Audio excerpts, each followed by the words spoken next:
The world of work is changing faster than ever.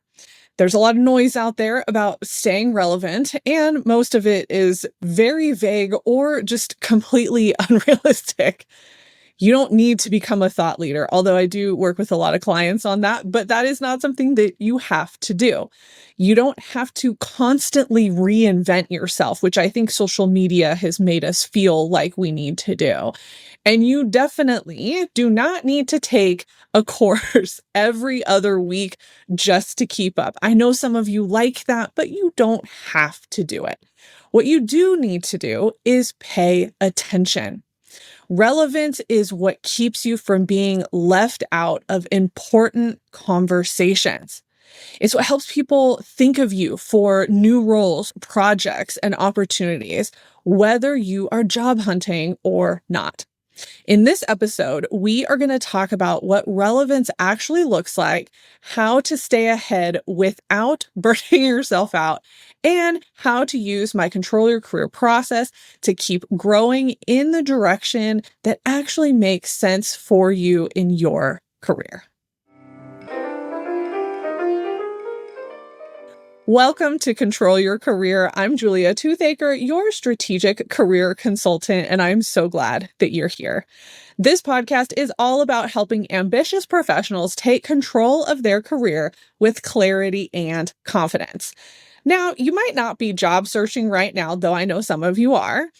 You might love your current role, but if you're not paying attention to the shifts that are happening in your workplace or in the industry or in the world of work at large, you might be falling behind without even realizing it.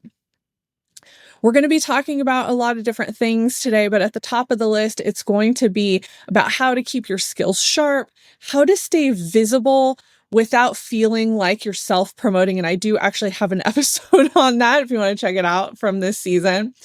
And then also how to continue to evolve within the landscape that you're in instead of getting left behind. And we're going to do this by walking through my Control Your Career process so that you can figure out what is the best path for you. Before we jump into the process, I want to go over a few things around this topic that I think will help set the stage a little bit. Because here's what's happening.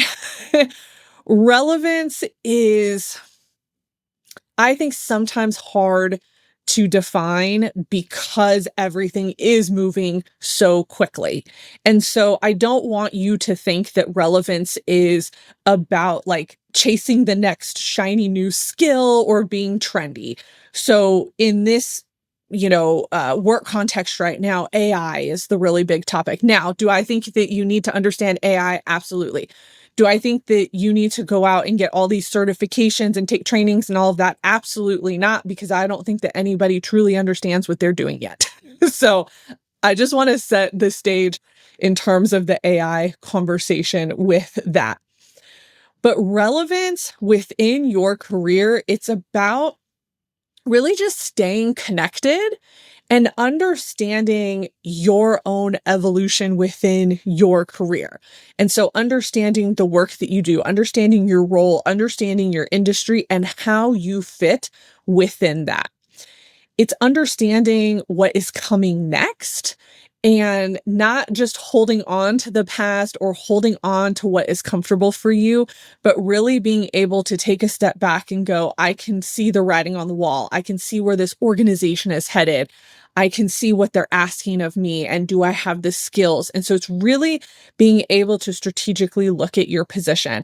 And I know for some of you, that's going to be a hard thing to do because you're just not used to looking at your career that way, but that's what it means to be relevant. And I think it's also important to note that relevance is being good at your job. I think sometimes we think that it's all about connections, and that is very true. It is. But you also have to be good at what you do, and you have to be so valuable that people are going to want to seek you out for what you know. That is really the epitome and the height of being relevant in your career. And I mentioned in the beginning that the world of work is changing very quickly. And I will say I've been doing this for, at the time of this recording, about 14-ish years. And we always talk about skills and we talk about upskilling, making sure that your skills are relevant for the workforce. And I have to say, in the last probably 5 to 6 years, this is the quickest that I've seen upskilling need to happen.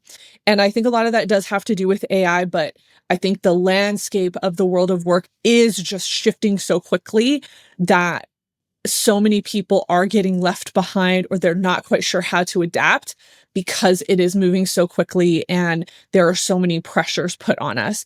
So I wanted to bring a couple of statistics so that you understand what this looks like. So I did get a couple of statistics from different resources, and I'm going to link those into the blog post for this episode so that you can go read them for yourself. But one report that I looked at said that 63% of employers say that skills gaps are one of their biggest obstacles to transform.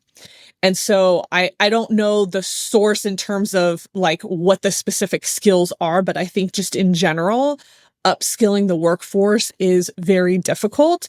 And because we don't ever know what's coming, that becomes even more difficult as we continue through the years.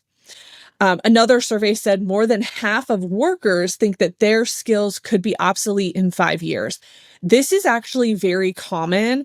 We talk about skills and positions becoming obsolete. AI is going to play a big role in that over the next 5 to 10 years, but we don't 100% know what that's going to look like. So we don't want to jump the gun on assuming that positions are going to be taken, but we have to understand AI enough to understand how our role could be impacted. So that is something that you do need to think about. But we also have to understand that just because you went to college, just because you did XYZ training and all of that, doesn't mean that that information is going to be relevant in the next 5 to 10 years. And so that's why it's important to stay up on any kind of skill building and what is going on specifically within your function or your industry. And so what we're seeing now more than ever is that skills are becoming outdated faster than we can actually reskill people.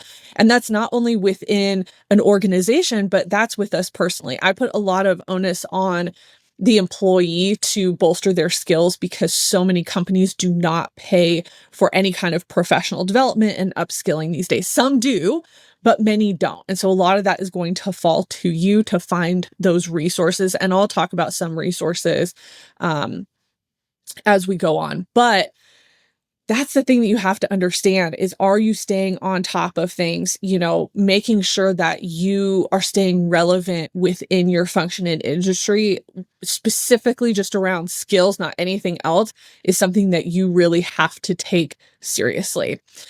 We're also just seeing so many new careers and new industries emerge so quickly that you might look at what you're doing now, and in 7 years, you might be doing something completely different that you didn't even know about. And so I want you to keep that in the back of your mind when we're talking about relevance. There are so many opportunities that we can take from how quickly the world of work is changing. Okay. One thing that I wanted to do in this episode that I haven't done in other episodes is talk about some hypothetical examples of what relevance can look like in a professional setting. Because I think sometimes, and this is especially true for my mid and late career professionals, they end up getting just left. They end up getting left in the dark when it comes to their profession. So I put together a couple of examples just to give you an idea of what this can look like. Now, you might see yourself in this or not, but I think it's helpful for you to be able to reflect into your position. Does this apply to me? So my first example is going to be a marketing manager in manufacturing. So this person spent years running successful traditional marketing campaigns, but the company is moving toward data-driven digital marketing. The younger teammates are using automation, content analytics, and AI tools. And this person has not kept up, not because they don't want to, they just thought that what they had done in their career and all the successes they had in traditional campaigns was enough to carry them through to the end of their career. So what's happening now is the younger workforce is coming in with all of these extra tools, all of this new knowledge that this person doesn't have. Now, does that negate the knowledge that this person has? Absolutely not. Understanding traditional campaigns is huge, and you understand just how marketing has shifted and evolved over the years. But what's happened is their focus has been so much on traditional marketing that now their skills in the digital landscape have really just fallen off. And so understanding what that looks like for you. Now, that doesn't mean that her skills or their skills are going to be any less relevant. Traditional marketing still exists. But we have to also understand, how can we work better together? How can we upskill? How can this person also train the younger generations in traditional marketing, and how do we work together? Let's look at another example. This is an IT director in finance.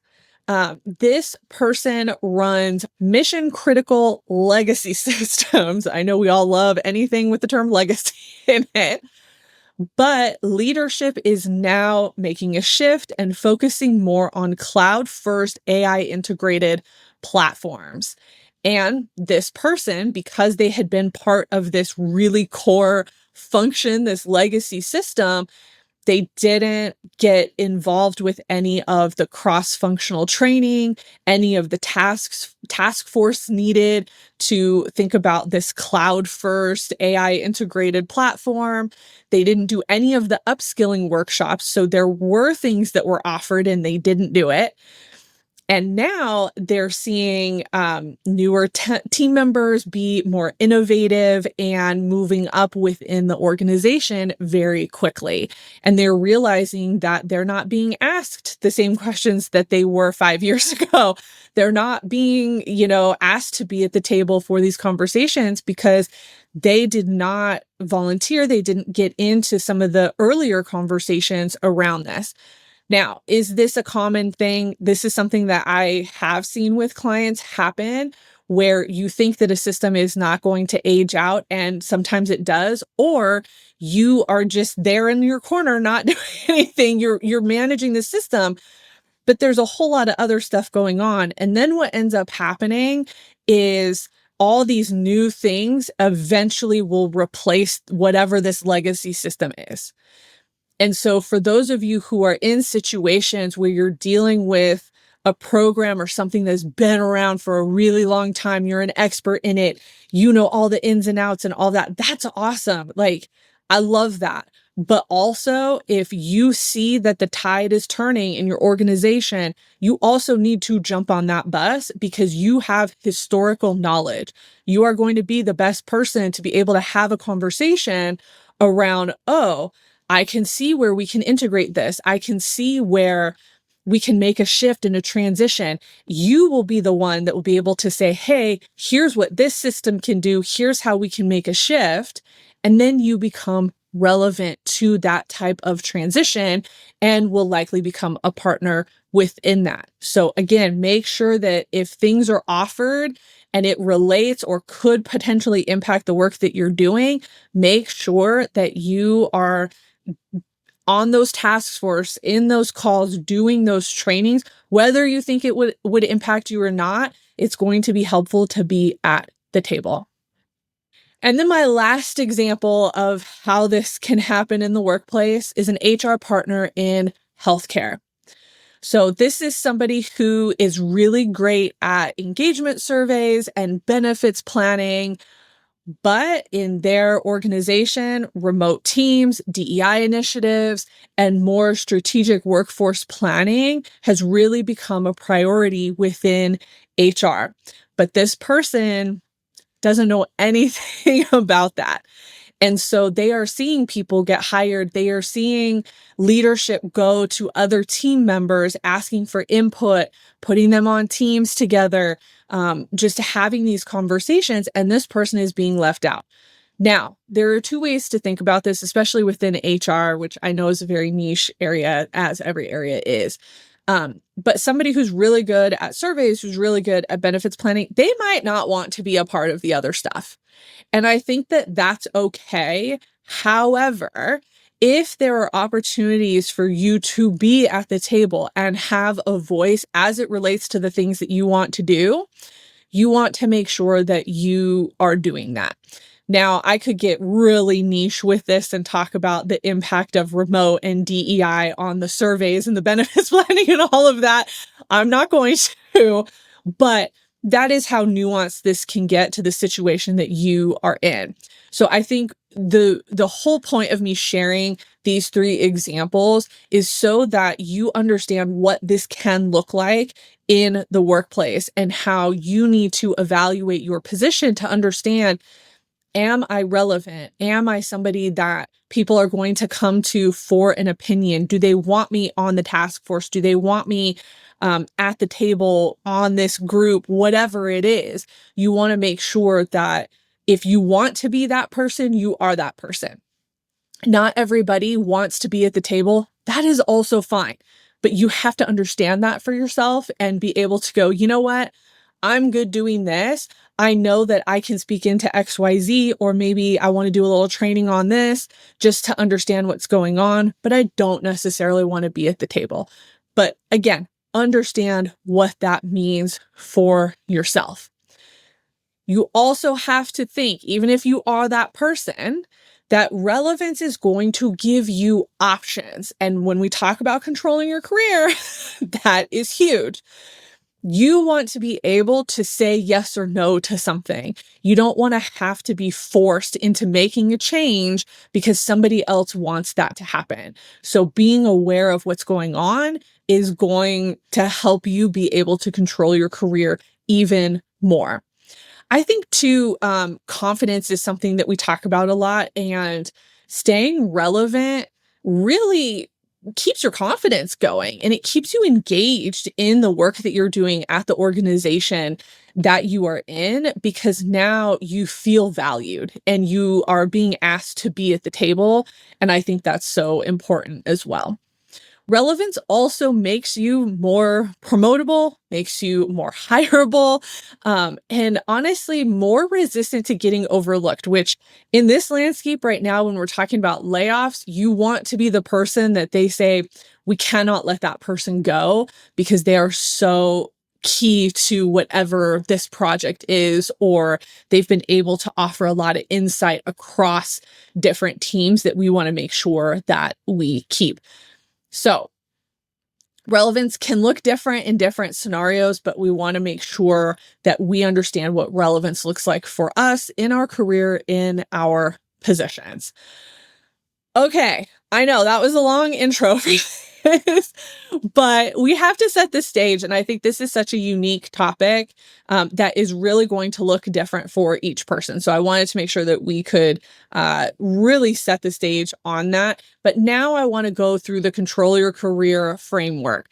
So this is my 5-stage framework where we're going to take this issue of relevance and walk through each of the stages just to see what is going on for you. So now we're taking something that's like a little bit more vague and allowing you to think through it more intentionally for your situation.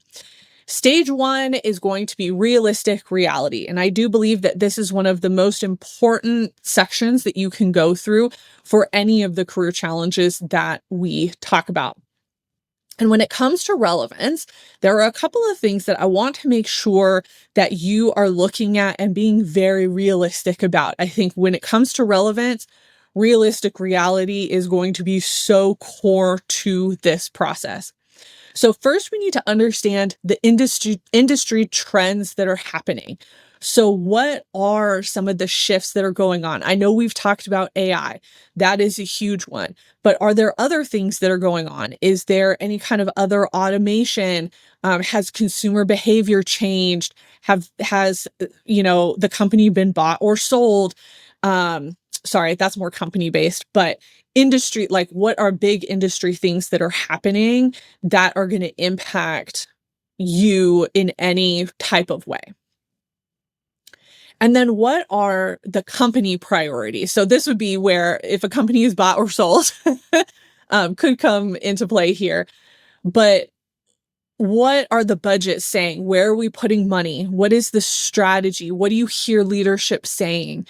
Are the org charts changing? That has been huge. We're seeing a lot of organizations go more flat, which I don't think is a good choice, but that's what's happening right now. And so, what is shifting and changing, and how do you fit into that?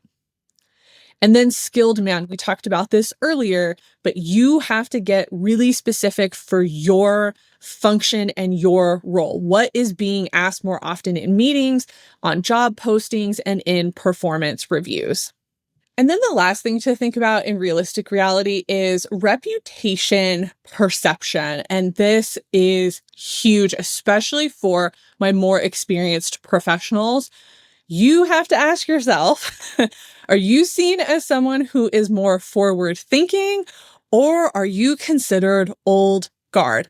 I cannot tell you how many environments I've been in where people who are considered old guard eventually get orged out, which means that they are redoing the org chart in order to let somebody go, which sounds terrible, but that is what happens when a company is trying to figure out who do we need here that's going to help move the company forward in the direction that we want to go.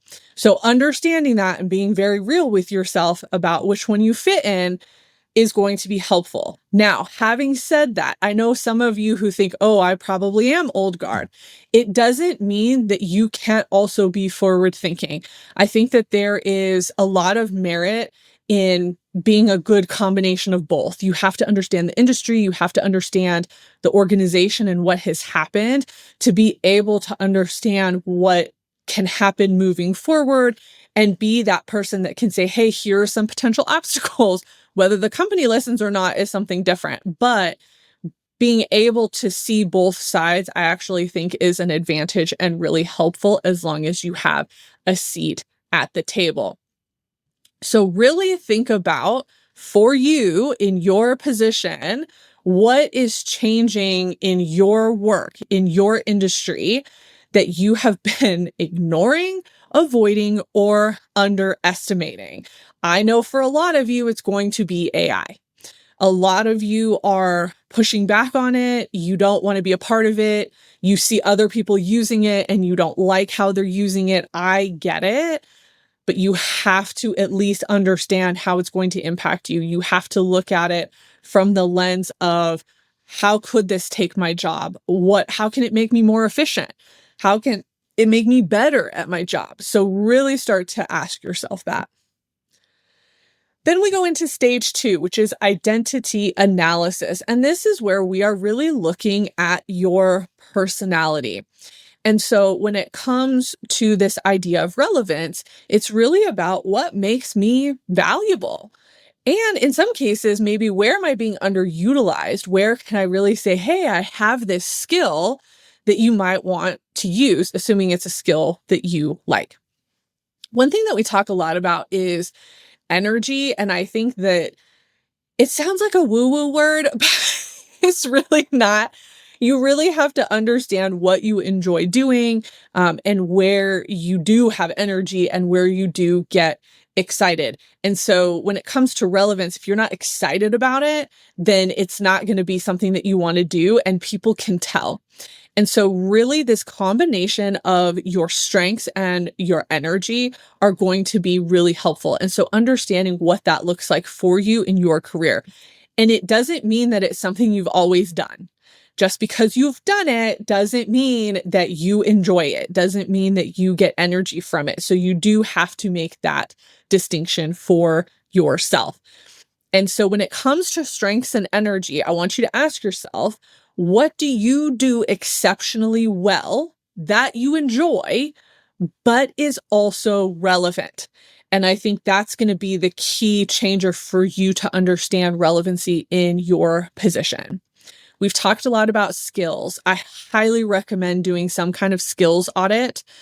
This is something that I offer in my Control Your Career program, as well as my career advancement intensive. We do a skills audit, and oh my gosh, I love doing this with clients because I get to ask them questions. They really get to evaluate what skills they enjoy and what skills they hate and what skills they have, but they don't want to use anymore. It's amazing. Anyway, definitely do a skills audit. What are the skills that you have really relied on for many, many years, kind of those core skills? But what are skills that you have outgrown? And I'll tell you from my experience, my background is actually in art and graphic design. So I have a really strong graphic design background. Everything that you see, my website, anything that comes out from me, I have likely designed it. And so when I was working full time, one of my positions required me to use it because I was doing a lot of marketing. But the next position, I didn't have to use it. And I will tell you, it was actually very refreshing. While I do love my design skills and my art background, it always felt like it was being used too much. And I loved having a position where somebody else could do it and I didn't have to do it. So that was really helpful. So what have you outgrown? Okay. And then also what is missing? So this is part of the upskilling. What do you feel like you need more skills in? And be really honest with yourself. Some of you think that you need upskilling in something that you actually have experience in. So really get nuanced with that and understand, especially technologically, what are some additional skills that you could utilize.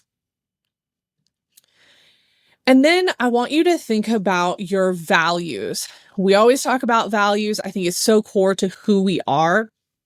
But I want you to ask yourself if any of your values have shifted. Do you want more of something? Do you want to be more innovative? Do you want more stability? Do you want more visibility? Is purpose an issue? Because when we're talking about relevancy, those things need to be aligned. So when you understand your values and what you're looking for just in life and in your career, that can also be a guide to how you want to be relevant within your career. And again, some of you might not want to be, and that is okay, but you have to understand it. Okay. A couple of things to consider as well, in terms of examples of how this could play out. Cause I know some of you are like, what do you mean values? What do you mean energy and strength? Ugh. Okay. So a couple of examples. You may be really good at operations. That might be like your core function, but you want to be more creative and you want to have more of an impact and you've like lost that connection. And so what can that look like moving forward? What skills do you need to develop to help you move and be more creative and have more impact? And can that happen in your current company, or is that something you have to find somewhere else? You've mastered your role. This happens so much. You've mastered your role, but you stopped learning. And if you are somebody that likes to learn and you stop learning, now you're being drained. I'll be honest. At the time of this recording, I feel like I'm not learning enough. I think that I'm a little bit on autopilot right now, and it impacts my energy because I get excited about clients and I love doing this type of teaching stuff, but on a day-to-day basis, sometimes I feel like I'm not feeding that learner within me. If we're into strengths, that learner within me needs more of that. And so that's how that's how I stay relevant, is learning new things, researching all of that. I haven't done a lot of that recently. And so that's something that I know I even need to do more for myself. Okay, stage 3, purpose-driven plan. This is where we talk about goals. Now, one thing that I always like to talk about when it comes to the next 2 stages, stage 3 and stage 4, The plan is really going to be tailored to you. Your goal is going to be tailored to you. What I'm going to do in this section is give you some examples of goals that are common for this challenge just to help you get started. So it's really about just like kickstarting ideas for you, and then you have to choose what makes the most sense. One thing I do recommend in the blog post for this episode, and it might be in the show notes too, I have a link to a worksheet where you can actually write all these things out. So you can listen to me and you can write out what is relevant for you in each stage, what you want to take with you. And that can also help you work through some of this in a more, unique way to you. Okay, but for stage 3, purpose-driven plan, we want to think about our goals. We want to think about where we are headed. And as you know, I am very practical when it comes to goals. And so we want to stay as practical as possible. In this scenario, we are not talking about like the big dreamy goals. Okay, that's different. That's a different process. So for relevance specifically, we can think about a couple areas. One is short-term goals. So what is a skill that you want to develop? What's a relationship that would be good for you to have? What do you need in terms of visibility? What does that look like, right? And so breaking that down even more. So when we're talking about upskilling, what can that look like? Do you need to take a course? I know I said earlier you don't have to take a course, but sometimes you do. Sometimes you do. So is there a course or a training that you need to take? Can you shadow somebody within your organization, or even just do some type of just like informational interview with somebody who's doing something that you want to do or working on a project that you're interested in? Are there conferences you can go to? I love a conference, I must say. And within your organization, is there any opportunity for cross-functional work? That a lot of times always seems to like ignite people. And in terms of relevance, it allows other people in the organization to see you.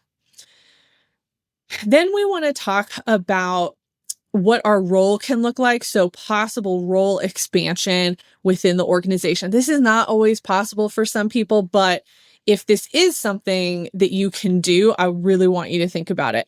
And so what that means is really piloting, spearheading something new in your current position instead of looking for a new job.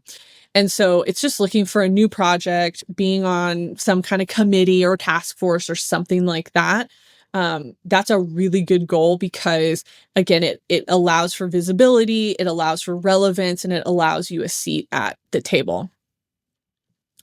And then, as I mentioned before, visibility is huge. And so what is your plan for that? If you're somebody that's really been in the shadows a lot and you're trying to be more visible in order to be more relevant, what do you believe that you need in order to do that? So for some people, it's going to be visibility within the organization. So something like the role expansion is going to be really helpful.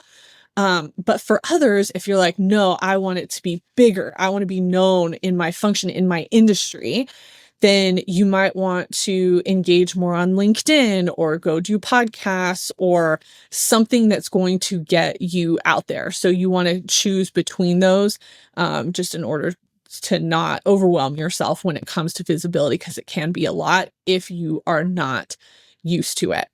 I think what's important to remember when it comes to our goals is it needs to be practical, it needs to be relevant to you, and it needs to be the thing that's going to help you make some traction quickly.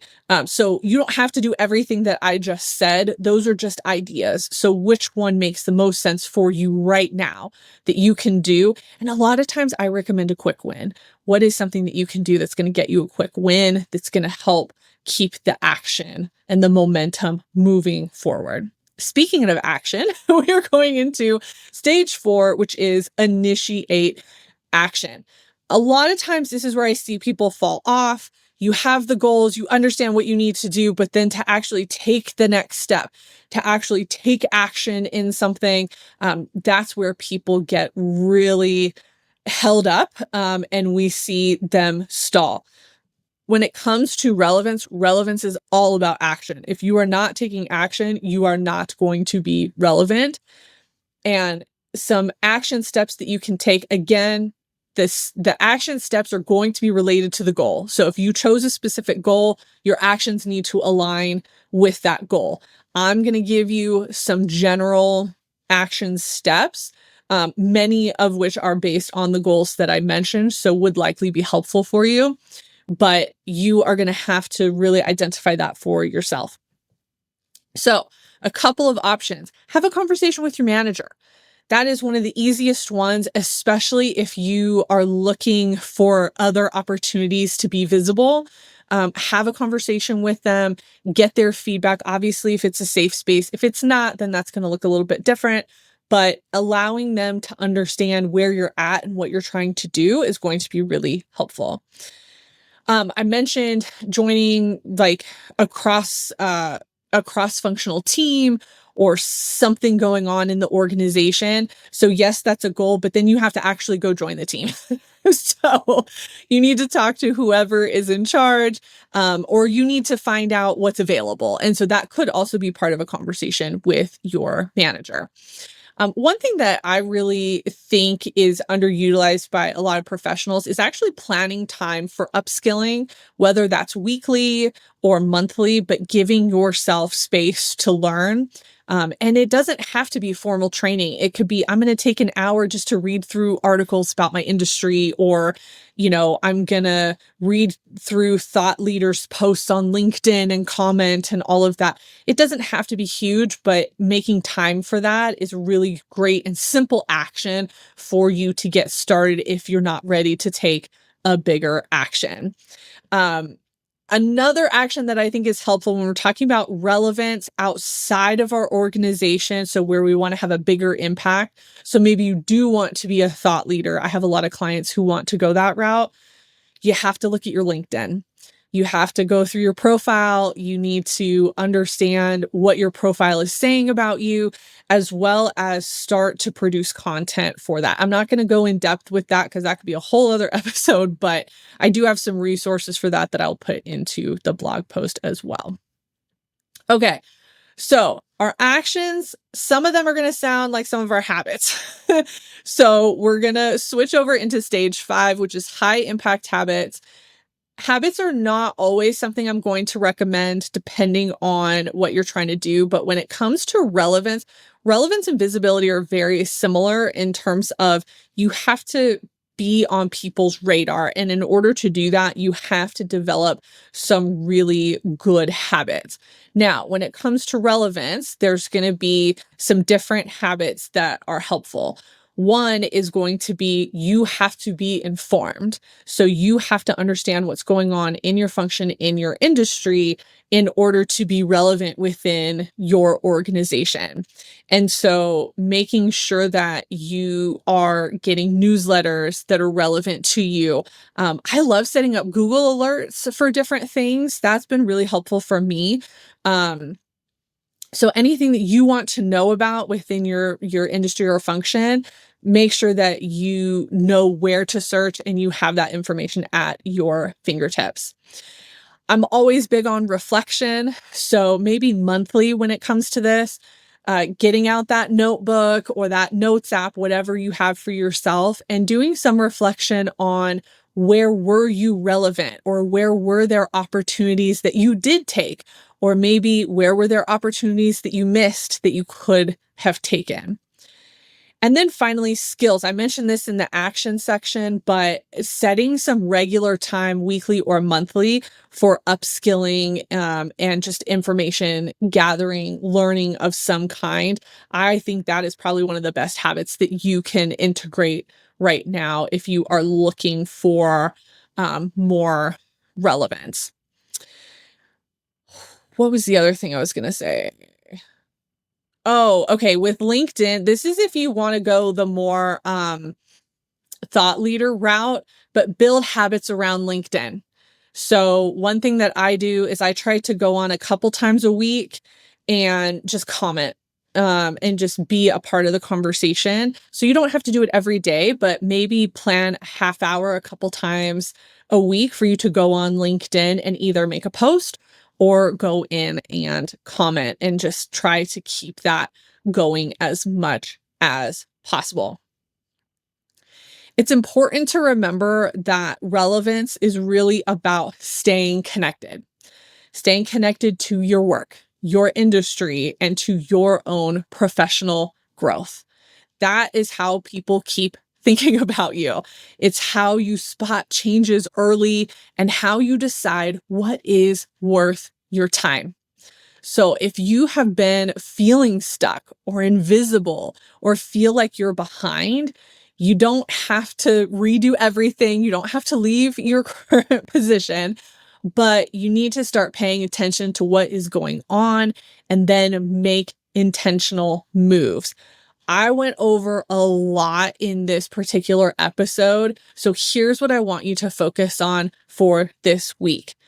Notice what is shifting within your company or your industry. And then I want you to ask yourself what feels outdated in what you're doing, in your own approach to your work. And then I want you to reach out. I want you to reach out to somebody who is doing work that you think is different. Someone who is thinking differently, who is doing something that you really admire, that you are like, oh, I want to be more like that, and schedule a coffee chat with them just to catch up and understand what they are doing. If this resonated with you and you want to keep the momentum going, please subscribe so that you do not miss the rest of this season. I would love for you to share this episode with a colleague or a friend who might also be worried about staying relevant, especially in this AI landscape that we are currently in. And I would love it if you could go on to Apple Podcasts and leave a review about this season or about the podcast in general, just to let people know how it has helped you in your career. And I mentioned this before, but I do have the Control Your Career worksheet that is going to be linked in the show notes and the blog post for this episode. Thanks for being here. And until next time, keep taking control of your career.